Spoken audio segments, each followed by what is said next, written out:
Thank you, Ari. Hi, everyone. Today, we're going to discuss TxRay. It's essentially a system that tries to identify the root cause and then develop a runnable exploit reproduction for live blockchain attacks. And everything really just from a single transaction hash. No additional data. OK, maybe the chain ID, but that's it. So this work, we essentially motivated through the postmortem lag. Right? We understand that attacks, they land in seconds. The majority of the attacks that are smart contract based are atomic, meaning they execute within a single transaction. But understanding the reason behind it, the logic, really takes hours. And I don't think anybody here wants to be woken up in the middle of the night and be told, we may have just lost a few $1 million. Can you please wake up?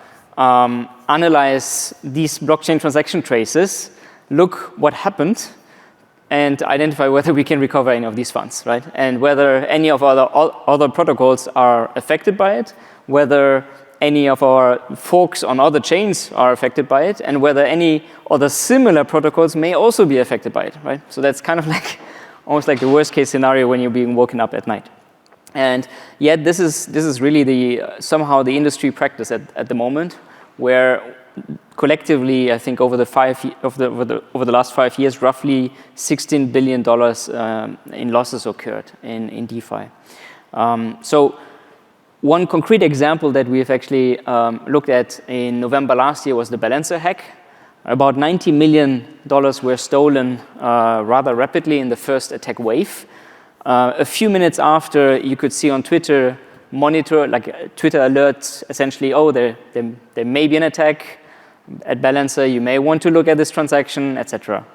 And actually, the earliest analysis there blamed access control. But it turned out, almost 3 hours after the initial attack transaction, that no, there was not access control.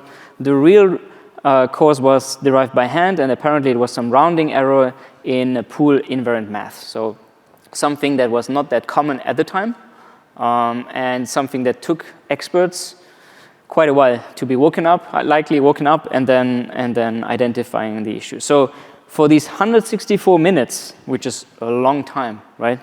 Structurally identical deployments, they stayed exposed. So you could have probably just triggered an LLM asking, OK, here there's this exploit.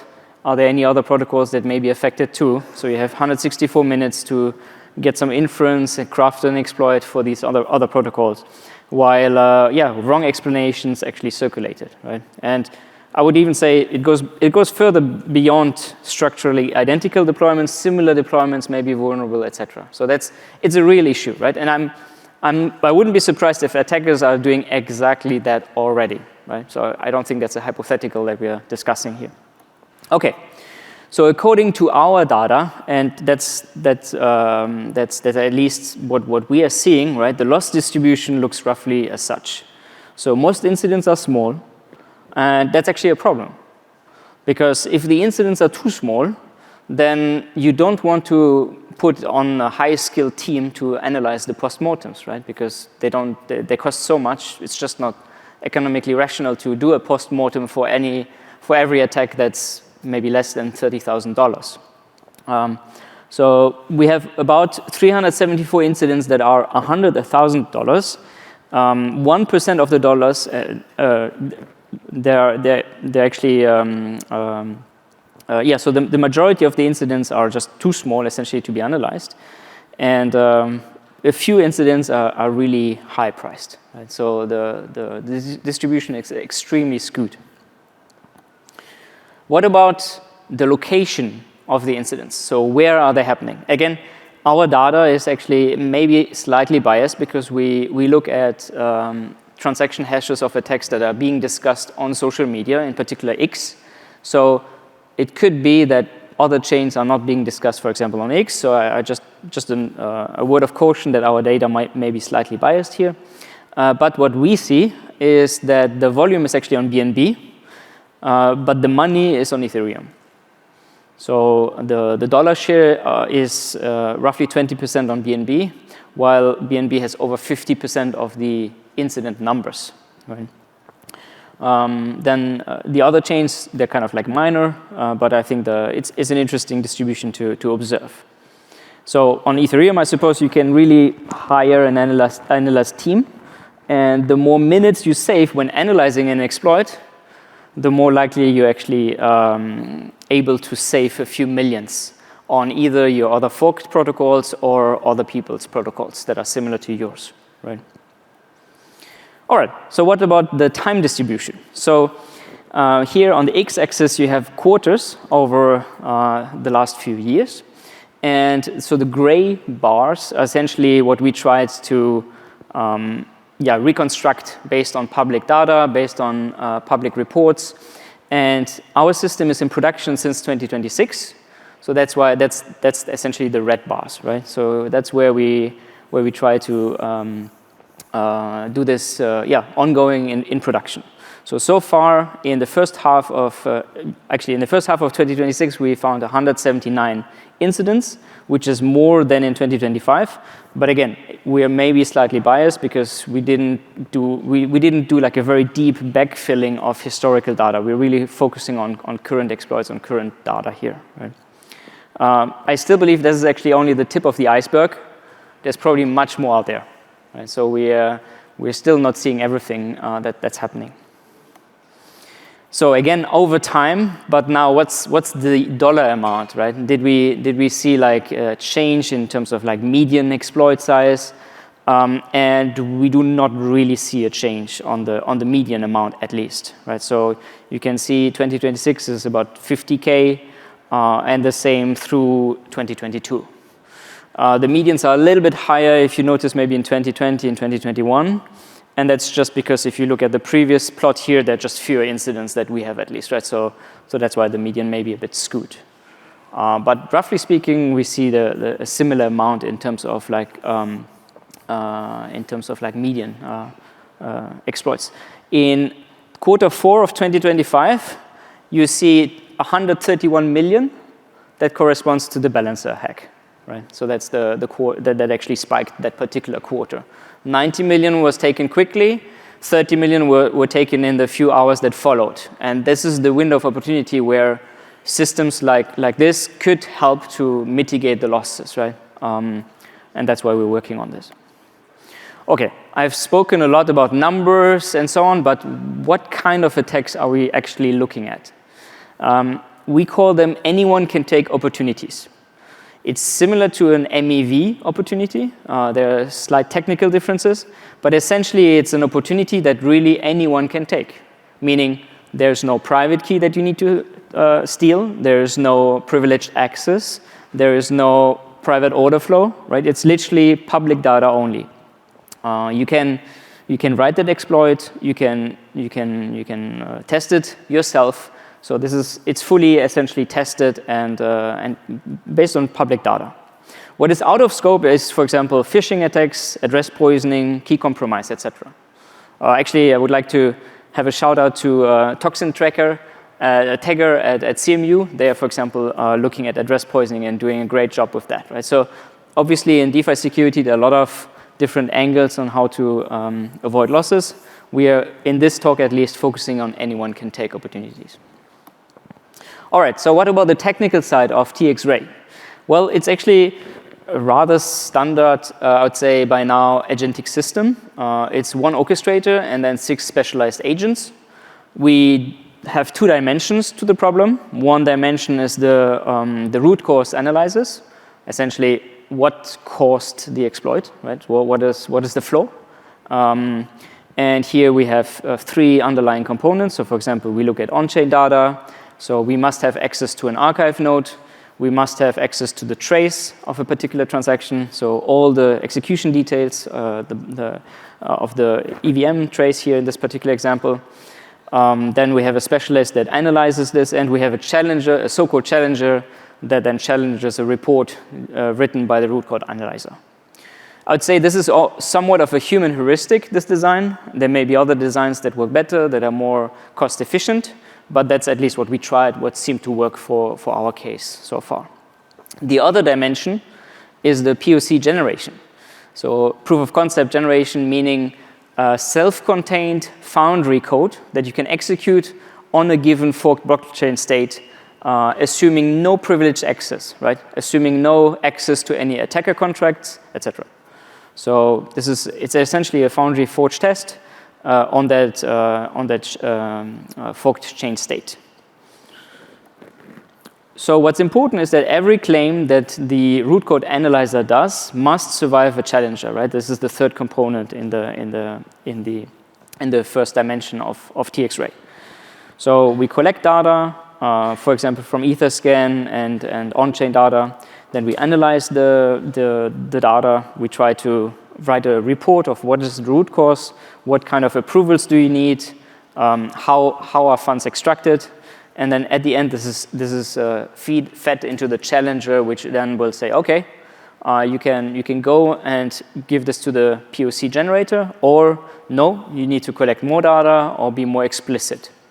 So a few reasons actually that the challenger rejected root cause proposals are here shown on the right side. So for example, speculative language, unknown content. So every address, for example, right, in the POC, in the proof of concept that we derive, every address needs to have a label. It needs to have a reason to exist in the POC. It needs to be justified.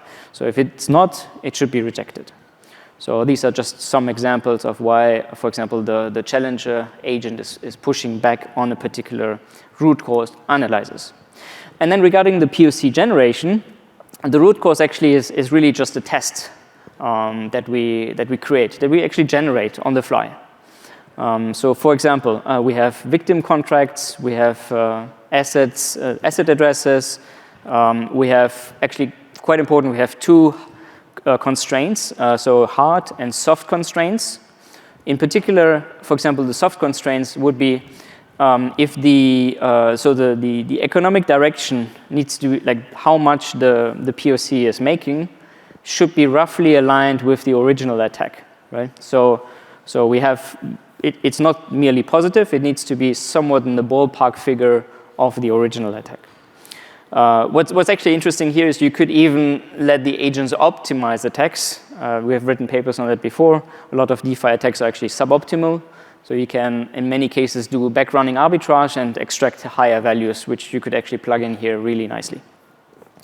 So regarding hard constraints, we do not allow that the POC has privileged access, such as ownership changes, etc. Right? So we come from the stance that the POC has to be essentially just a neutral third party that has no insider information or any private key access. We also try to have as little as possible of like magic constants in the POCs. I guess that's more like of a soft constraint. And we have a few things that the POC must not contain at all. I think the one that I really enjoy or believe it's the most important is the attacker deployed helper contract. So whenever attackers are doing DeFi attacks, typically they deploy a helper contract. We could just call that one and call this our POC, right? But that wouldn't be a self-contained fair POC, at least in our view. So what we attempt to not have in the POC is this attacker helper contract, but to really derive the underlying root cause from first principles instead. So what's the result? Well, end to end, we try to reproduce, this is like manually verified on only a subset of the dataset that we have. So on 114, anyone can take incidents. We found that TxRay works end to end on 105. So that's roughly 92% success, right? The reason that it failed is mostly like it basically couldn't find the postmortem, the root cause, right? This is in many cases one of the main issues that we found. But 92% for a fully automated system is already a very helpful data point, I believe. Right?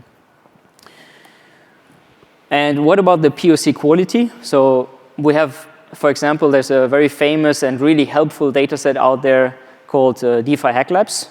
This is a community-driven data set where anyone can do a pull request and submit a POC for a given DeFi attack. And so we have tried to benchmark against DeFi hack labs according to 6 metrics that we have defined here, for example. You will find them also in the paper. I think I actually would like to focus maybe on the 4th one, asserts that the exploit worked. It may be a small thing, but we believe you should have, at the end of the POC, you should have an assert. Okay, this POC made $100,000, right?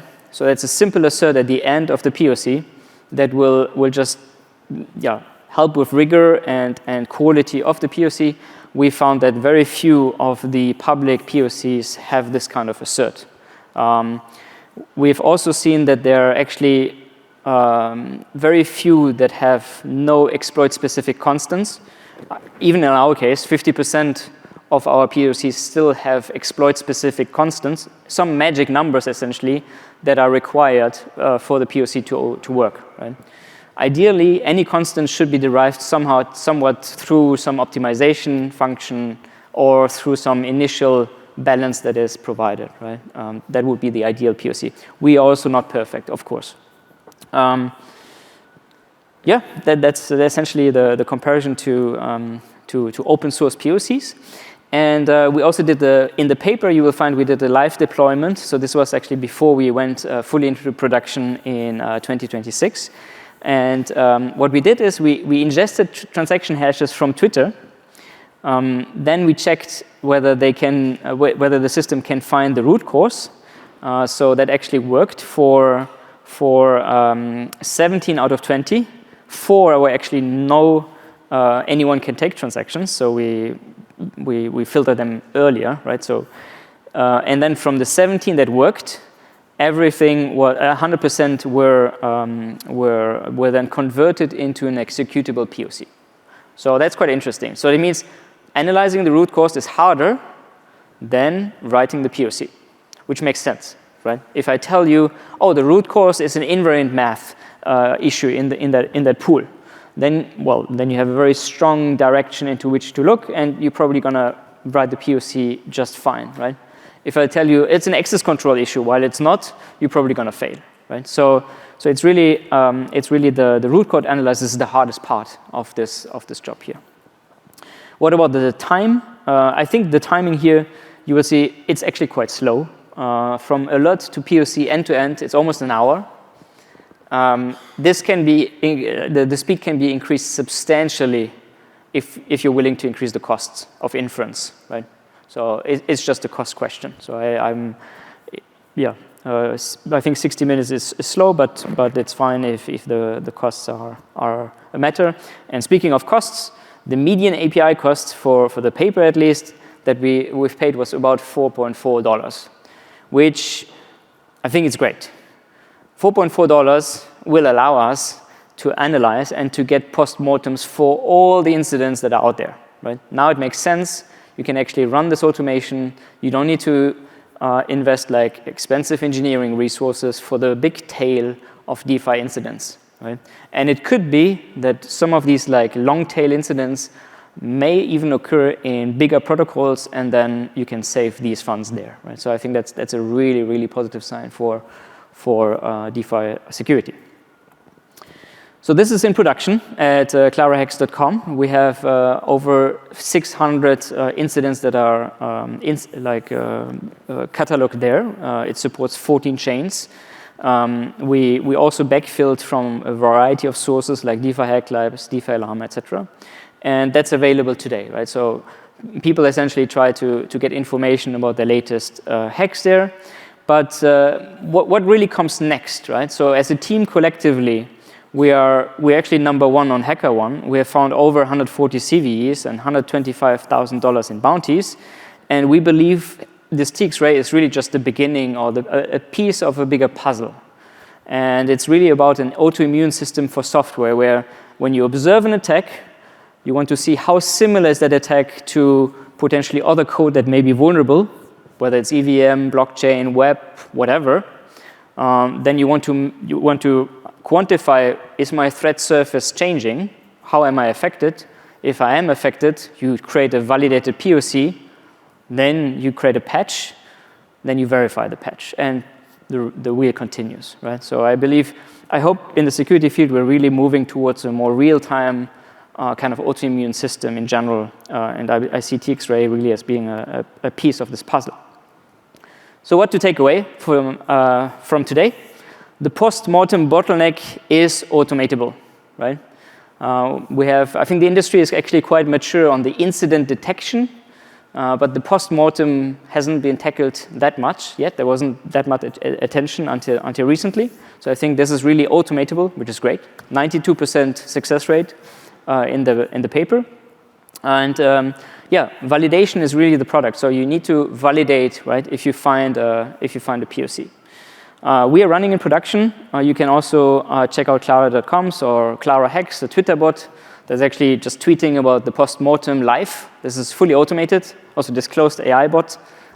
It may hallucinate, of course, at times, but if I'm honest, we're seeing less and less hallucinations at all. So thank you so much.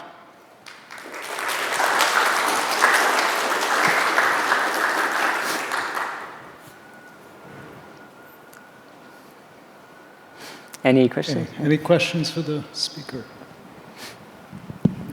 Is the classification susceptible to prompt injection? Is the classification susceptible to prompt injection? Oh, right. We did not, the honest answer is so the question maybe is the classification susceptible to prompt injection? So we did not test specifically against prompt injection.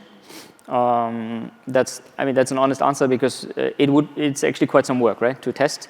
However, I would say the validation, like the POC validation, which is a forge test on a chain fork of the chain, helps to eradicate false positives or any let's say, unprecise POCs, right? So it's a machine checkable proof that you can extract value and how much.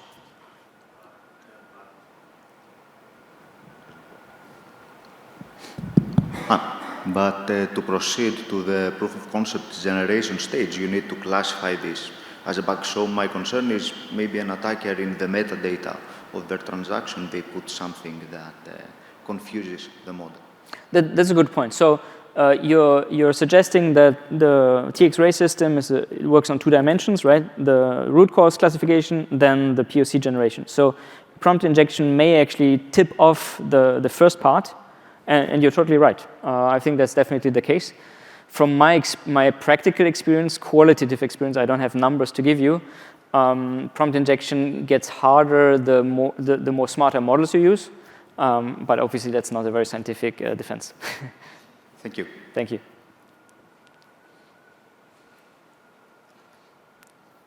Would the model as it currently works, or not the model, but rather the harness as it currently works, be able to deal with multi-stage attacks where the attacker first, I don't know, makes something, enter a time lock, and then 24 hours later they can perform the next step of the attack or that kind of thing? Is that viable, or would that be filtered out?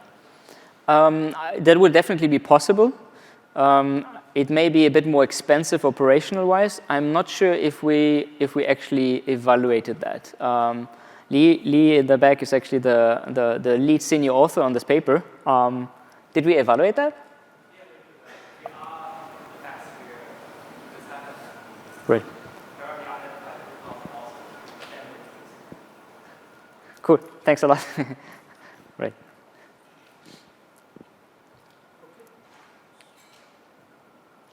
Let's thank our speaker again. Thank you.